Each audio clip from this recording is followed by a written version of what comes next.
Welcome, ladies and gentlemen, to our journey through the artistic wonders of the Renaissance period, a time when creativity flourished and the artistic explored new techniques and ideas that will shape the course of our history. Our story begins in the 15th century, a time of rebirth, enlightenment, and cultural revival. Artisans across Europe embark on a quest to rediscover the beauty of classical antiquity while infusing their work with a newfound sense of individuality and expression. Our first stop is the realm of painting, where masters use their brushes to immortalize the world around them. Among the luminaries of this era were Leonardo da Vinci, Michelangelo, and Rafael Sanzio. Now, let's talk a little bit about Leonardo da Vinci. He was born in Vinci, Italy in 1452, and he displayed a voracious curiosity and insatiable thirst for knowledge since a young age. Here we are, exactly in the year 1511. So, we came here to show you this great painting, which is one of the main pieces of art of this century, which is the creation of Adam. This painting was painted by Michelangelo, and it is part of the ceiling of the Sistine Chapel. This is a great painting in which the Tuscan master painted how God created Adam, and they are reaching out with their fingers and they are slightly separated. This painting is also known for the name The Creation of Man.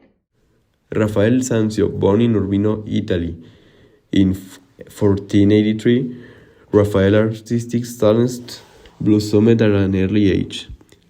Apprentice to the renowned painter Pietro Perugino, Raphael quickly absorbed the principles of perspective, composition, and color that would come to define his style.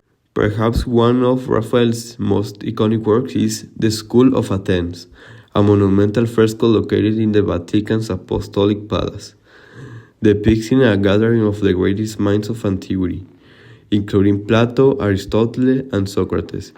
Raphael captured the essence of human intellect and philosophical inquiry. Sculpture and architecture also flourished during the Renaissance, with artists breathing life into stone and marble. Three masters who left an indelible mark on this art forms were Donatello, Filippo Brunelleschi, and Andrea Palladio.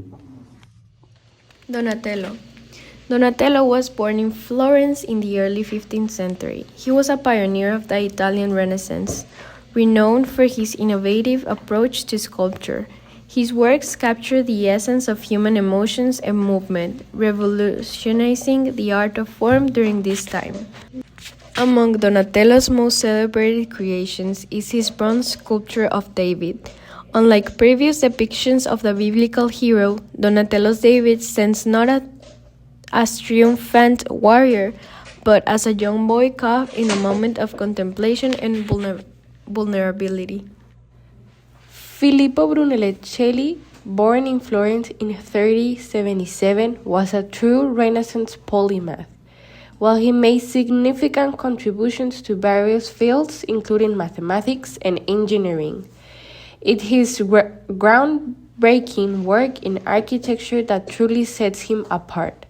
Brunelleschi was deeply influenced by the classical architecture of ancient Rome. His studies of Rome ruins, particularly the Parthenon, fueled his imagination and inspired his innovative approach to engineering and design. Andrea Palladio. She was born in Padua, Italy in 1508. She would become synonymous with the principles of classical architecture and leave indelible mark for the built environment for centuries to come. But who was a visionary architect, and what set his work apart from his contemporaries? Well, his journey into architecture began humbly as an apprentice stonemason, where he learned the fundamental of design and construction. However, it was his encounter with the classical ruins of Rome that would ignite his passion for the ancient past and shape his architectural philosophy. One of Palladio's most enduring contributions to architecture was his treatise, The Fourth Book of Architecture, published in 1570. In this seminal work, Palladio outlines his design principles, including the use of classical orders, the importance of site orientation, and the significance of proportion in creating harmonious space. Music, theater, and literature also thrived during this period, providing a rich tapestry of storytelling and entertainment. Three luminaries who graced these art forms were William Shakespeare, Giovanni Pierluigi de Palestrina, and Giovanni Gabrieli. Shakespeare needs no introduction. His work have transcended time and language, captivating audience for centuries with the timeless themes, complex characters, and rich language. But who was the man behind this masterpiece? He was born in 1564 in Stratford-upon-Avon, England. He grew up in a world bustling markets, grand theaters, and political intrigue. Shakespeare plays are renowned for their exploration of the human condition, tackling themes of love, power, jealousy, and ambition. So, this was it. We hope you enjoyed our explanation and representation of the 15th century. How we showed you the great minds and personalities that were present in the Renaissance and the beautiful pieces of art and the evolution we have had. We hope you enjoyed it and see you next time.